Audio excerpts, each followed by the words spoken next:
I call the member for Canberra. Yeah. Thank you, Speaker. Speaker, it was day one as the newly minted member for Canberra. I just picked up the keys from my electorate office and I was opening it up for the very first time. I was on my own because none of my team had started yet.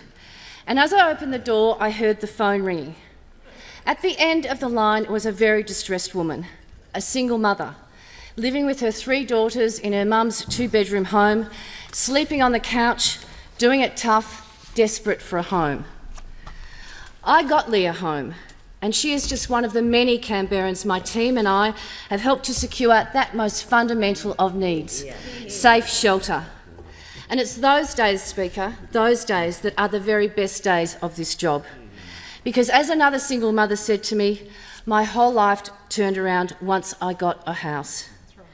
Speaker, it's a reminder that there is no greater office in this chamber than that of local member. When I spoke for the first time in this chamber, I said, I admire anyone who takes up the challenge of politics and who honestly tries to improve the lives of his or her people, no matter what political lights they follow.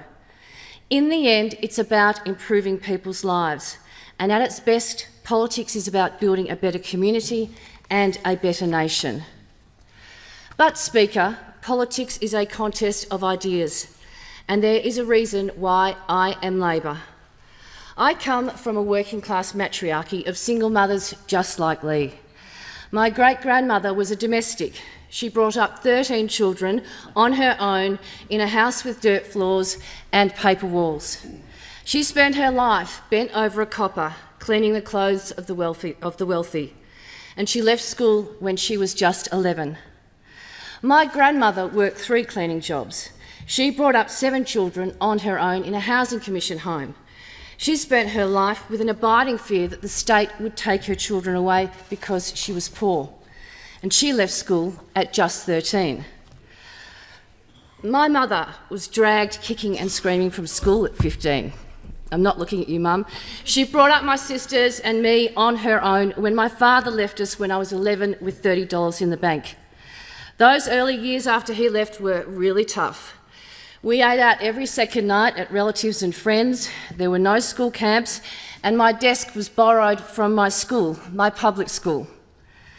Each and every day, Mum lived with the fear that the cycle of poverty and disadvantage would continue for yet another generation. But her world and mine changed forever because of Labor. I got a quirky but quality public education and became the first woman in my family to go to university. I got to go to university thanks to the Labor government, the Whitlam Labor government, who ensured my tertiary education was free. And thanks to Gough, and with the support of friends and family, and my mother's determination and tenacity, my sisters and I broke free of that cycle of disadvantage. We are living proof of the transformative powers of education. My middle sister Meg is Australia's first female Master of Wine and an internationally renowned winemaker. My baby sister Amy is an internationally acclaimed neurologist specialising in stroke and dementia. And I am the enormously proud member for Canberra and a shadow assistant minister. Unlike our female forebears, Meg and Amy and I have had choice and opportunity. Unlike the long line of sisters stretching back through history, we are empowered. Labor gave us education. Labor gave us universal health care. Labor gave us fertility control. And that has given us financial independence that has allowed us to lead bold and fearless lives. I want that for every Australian. I want that for every Canberran. I want every Australian, I want every Canberran to have the opportunity that we have enjoyed, even though we didn't come from wealth or privilege. Our opportunities came from the social policies of the 1970s and the 1980s. Our opportunities came from Labor. Now, Speaker, I sought a career in politics after careers in public service and small business for many reasons. To serve and represent my community, to fight for my beloved Canberra, particularly after being one of the thousands of public servants who lost their job in the Howard government cuts of 1996, to influence and shape public policy. Now, as I leave this place, I like to think I've achieved some of that, despite 2 of my 3 terms being in opposition. And it's not a boast, Speaker, but it is the recognition of a great gift. I know that few get the opportunity I have had to serve, and I will be forever grateful that ACT Labor, many of whom are here today, chose me to do that on your behalf. Because leadership is not about the power of one speaker, it's about one person, how one person can harness the power of many, how one person can amplify the hopes of many in solidarity with others. I serve because I deeply love my community. And it's one of the continuing follies of this place that MPs think they can score cheap political points by claiming Canberra isn't part of the nation. Because, Speaker, without Canberra there would be no Australia. To borrow the words of Sir Henry Parkes, the crimson thread of kinship runs through us all, and those threads are drawn together here in this city. If I've succeeded here, it's because I've helped Canberrans stand up and fight for everything that makes this city great, and the people who live and work in this city, particularly our proud servants of democracy who make this nation great. Now, the Prime Minister likes to talk about the Canberra bubble, and I want to tell you, Speaker, what that bubble actually looks like. There in that bubble are public servants who protect our national interests, who make sure our cities and towns are safe, who make sure our food is clean, who help the sick, who help the aged, who help the disadvantaged, who help the disabled. There in that bubble, Speaker, is public servants who keep our history alive, our story alive. And the husband and daughter of one of the finest public servants that I've ever worked with, my dear friend Liz O'Neill, are here today. I just want to say thank you so much for coming, Liz and Wayne and Lucinda. Liz died in the line of duty in the Garuda crash in Yogyakarta in 2007 when Lucinda was just 6 months old. And it's just wonderful that you're here today, that you've taken the day off school, your first year at King Koppel, to be with me to hear this valedictory speech. And we all miss your mum very, very much. We think about her each and every day. So thank you, Wayne, and thank you, Lucinda, for coming. Speaker, public service is a noble calling and should be lauded and not derided. And I've been proud to take up the fight for public servants and everyone else in my community. It's one of the favourite parts of my job. Having the platform to bang on about Canberra, having the platform to advocate for Canberra, having the platform to celebrate and share the achievements of my community, to sing the praises of local and school legends, inspirational volunteers, inspirational leaders, quiet achievers. Speaker, as you know, I am not the queen of 90-second statements for nothing. Now, I've been proud to take up the fight against cuts to the public service and our national institutions, against cuts to our public and Catholic schools, against next to zero federal investment in infrastructure in our national capital in the last 6 years, against injustice. Injustice like that experienced by Lachlan. Lachlan, whose NDIS plan slashed his core supports so vital services were taken from this child whose uncontrollable seizures led him to having 1/3 of his brain removed when he was just 12 months old. Speaker, I fought against the hate that saw the Canberra Islamic Centre vandalised, and I helped summon the better angels of this town for the clean-up. And I've summoned those better angels so many times to support domestic violence services, to support rape crisis services, to support food bank and sanitary product and back-to-school drives. I've fought against the sexism that debases women and girls and robs them of opportunity. And I've fought against indifference and I've fought against ignorance. Like the wall of silence experienced by up to 1 million Australian women suffering from endometriosis. And I want to thank the endo warriors and the endo activists and the members for Forrest and the members for Boothby and the Minister for Health and the Shadow Minister for the work that we've done together on ending the silence on endometriosis. We have made a difference on endo. We have made a difference. It is palpable. Finally, these women are being heard. So thank you, sisters, for being part of that fight. I also want to thank the member for Higgins and Senator Hanson-Young, Ovarian Cancer Australia, Sabra Lane, Eliza Borrello and Jane Norman for the work that we've done together on this deadliest of women's cancers. Thank you so much. Speaker, when I was elected in 2010, I came to Parliament with a very long list of things to do to improve organ and tissue donations rates in Australia, to empower girls and women to be confident, to believe in themselves, to have the courage of their convictions. I've done this empowerment with women with gusto, and it has been one of the highlights of my time here. I've mentored hundreds of girls and women, fought hard for housing for single mothers and older women, and repeatedly underscored the fact, and I'll repeat it again, sisters, a man is not a financial plan. Being the beneficiary of the charity of others in my seminal years, I was also keen to encourage giving and altruism, but with dignity and respect. The Salvos gave that to my grandmother during hard times. So much of the work I've done in Canberra has been done quietly, it's been done without fanfare, it's been done without media, and like so many in this chamber. Speaker, after running my own micro-business for 10 years before coming into politics, I also wanted to improve the understanding among decision-makers and government agencies about the lived experience of a small business owner. There's still a lot of work that needs to be done on this front, particularly on the basics, like government agencies actually paying the bills on time, and also government agencies giving access to small and micro businesses to government work. Just buy one, that's all I ask. Before small business, I served Australia as a diplomat, and I worked with brilliant men and women, some of them are here today, and learned that if we are to flourish as a nation, we have to be outward-looking and generous. In an interconnected and uncertain world, we cannot be indifferent to what happens beyond our borders. A peaceful, prosperous Australian future hangs on a peaceful and prosperous future for our region and our world, and that will not happen by accident. It will be built on diplomacy, it will be built on the rule of law, it will be built on norms, and it will be built on defence. Because diplomacy demands a strong and modern defence force. Because sometimes we have to defend our freedom and that of our friends. And we have to have an understanding, Speaker, of what it is that we are prepared to fight for, what it is that we cherish, the values on which we will never compromise. Yes, it is an uncertain age, but it provides us with an opportunity to have a conversation about how we will operate and engage in the national interest.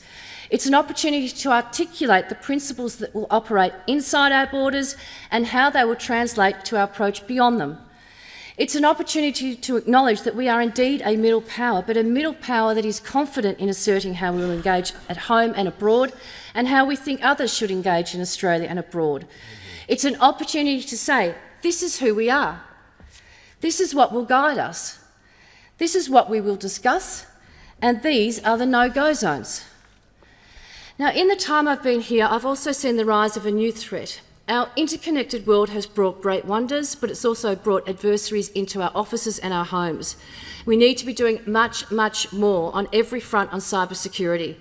To be quite frank, I am alarmed about the complacency on this issue in some circles.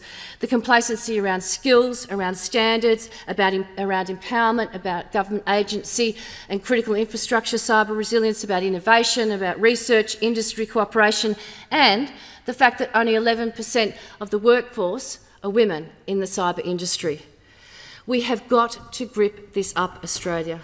We are falling behind the rest of the world, and the urgency on cybersecurity is now. Speaker, in an age that is more connected than ever, in an era where that connectedness is meant to enhance democracy, Australians now seem to be more disengaged and disillusioned, and through that disenfranchised.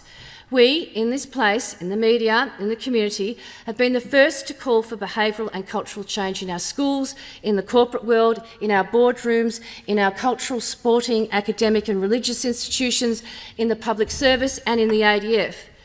Yet we are particularly quiet, particularly coy, when it comes to the need for behavioural and cultural change here, in this place. Now, we all know Parliament is a contest of ideas, and that contest, rightly, should be rigorous and robust.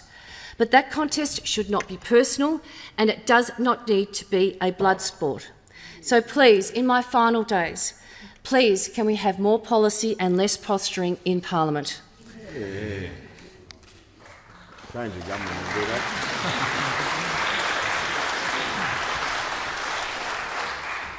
Speaker, Over the course of my 3 terms, I've lost too many friends and loved ones. Vale again to Brendan Morrison, Kurt Steele, Garth Pilkington, Liz Dawson, Jason Hinder, Jan Menzies, Amanda Cavill, Michael Byrne, Chris Grady, Mary Ullman, Ian Ullman, and my father, Graham Brodtmann. Now, I know the danger of thanking people means that someone gets left out, so I seek forgiveness in advance for the fact that this list that follows will be too long for some and too short for others. Thank you to the member for Fowler and the member for Lawler for being model whips, supporters and shoulders. Thank you to Stephen Conroy and the member for Corio for giving me the licence and freedom to develop policies in the defence and cybersecurity portfolios, and I have loved every single minute of it. And to David Feeney and the member for Eden Monero for your advice and assistance. As a junior frontbencher, I have been truly, truly blessed to work with people like you, so thank you so much. Thank you to the many members of the ADF that I've met on ships and bases here and overseas. We are also blessed as a nation to have a highly trained and committed ADF and Defence Department, and it's been a privilege to meet and work with you. Thank you to the members for Cunningham, Greenway, Parramatta, Newcastle, Richmond, Lingiari, Wakefield, Kingston, Melbourne Ports, Blair, Gippsland, Wannon, Tangney, to my colleague here, Senators Pratt, Kitching, Reynolds, Mackenzie and Dean Smith and Deb Biggs for your friendship. Thank you to Michael Forshaw, Simon Crean, Martin Ferguson and Gary Gray for your mentoring in my first term. Thank you to Gail Morgan, Narelle Leketti, Simon Tatz, Alison Byrne and Paul Scully for getting me here, and the many members of my team, and hi to Madeline Firth and Alicia Turner, who are in Scotland, watching from Scotland, for keeping me here and helping me serve the people of Canberra so well. Thank you to my current team, Vic, Drew, Steph, Netta and Martin. Canberra is the largest electorate by population in this country, and you have given your all to provide the highest level of service in a busy high street office and to work with me on policies. Particular thanks to Eva Cawthorne, my first Chief of Staff, who helped me set up my office from scratch, which was a very steep learning curve for both of us. A steep learning curve not helped by both of us being in the throes of the hot flushes, night sweats, endless periods, sleeplessness, anxiety, mood swings and depression that is the wonderful hormonal ride of perimenopause.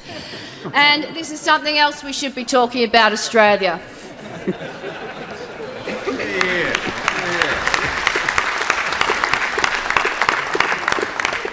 Thank you to Norfolk Islanders Mike King, Mel Ward, Sue Menzies and the Banyan Park Girls for your wisdom, guidance and friendship on the journey of reform.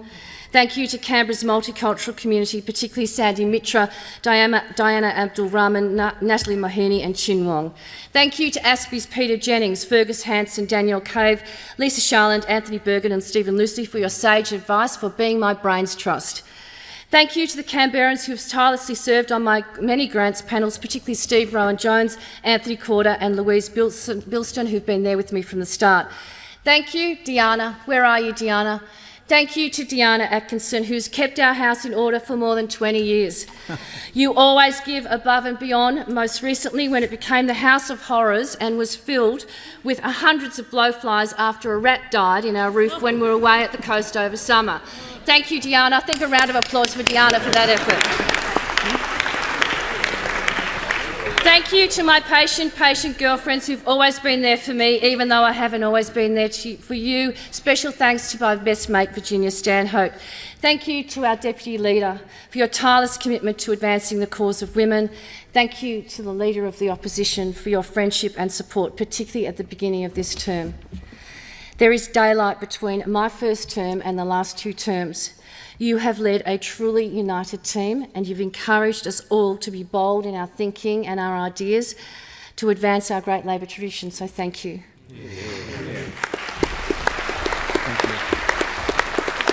Thank you to my wonderful sisters who unfortunately can't be here today. Meg's in the middle of vintage and Amy is in the middle of clinic. Neither of them wanted me to go into politics, but they've given me boundless loyalty and merciless honesty, which they've been giving me all their lives. Thank you to my beautiful nieces and nephews and godchildren, to my mum. a champion campaigner who, contrary to popular belief, which was not helped by my media release, is actually alive and well. She's up there. Sorry, Mum, for frightening all your friends and your current affairs, cryptic crossword, move it or lose it, and Zumba classmates with the unintentional suggestion that you were dying. Thank you for teaching Meg, Amy and me to be strong and confident feminists, to be proud of our womanhood. Thank you for teaching us the importance of education, fertility, control, financial independence, for teaching us to treat everyone with respect and dignity. Thank you to my beautiful husband, Chris Ullman. I'm not going to lose it here. I know our relationship has been an endless source of fascination for so many in the past years, which we have both found rather curious. But you are the love of my life. And my love only grows stronger for you each and every day. Thank you so much for your support, which has allowed me to give to the people of Canberra my heart and my soul for 3 terms.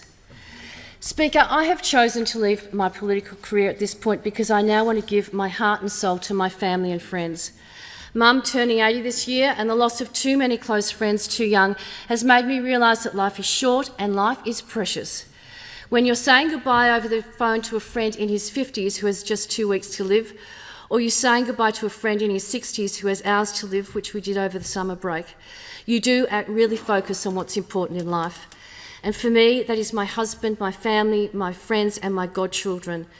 It's now time to change down a few gears. So I'm closing this chapter of my career and looking forward to the next one, knowing I will always serve my community, just not at the same pace.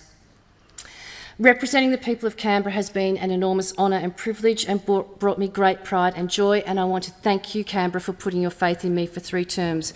Above all, I want to thank my Labor family for your support and now allowing me to be part of, play a small role, admittedly, but to play a small role in our great Labor story.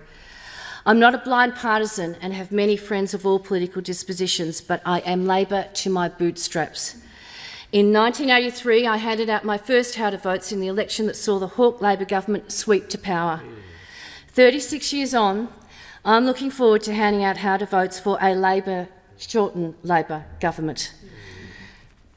To those who now take up Labor's fight for Bean and Canberra, and to Senator Dave Smith and Alicia Payne, I am with you. Because we are in the battle of ideas, and I believe it's vitally important that we win. When we win, our prosperity is shared. Our children get the chance of a world-class education.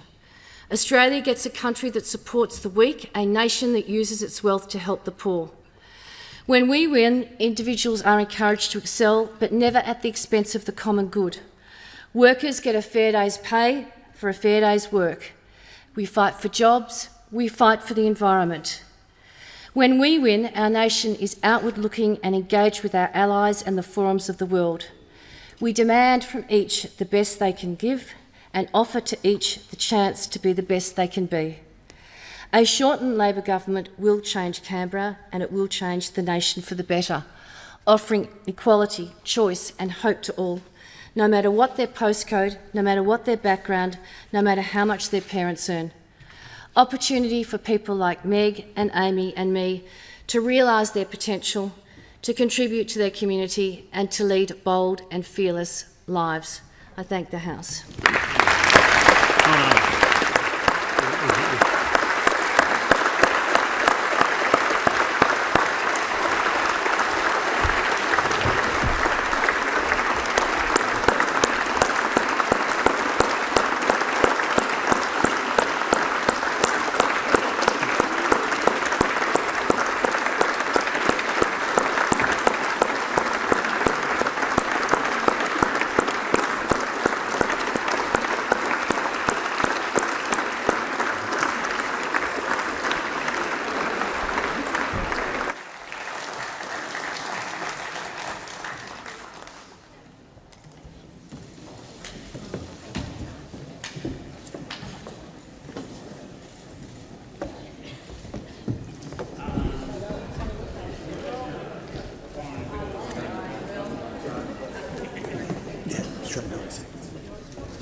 Yeah, I'll just...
Yeah, I acknowledge the member for Canberra. The hugs were timed perfectly and they've ended at the perfect time. So the debate is interrupted in accordance with Standing Order 43. The debate may be resumed at a later hour.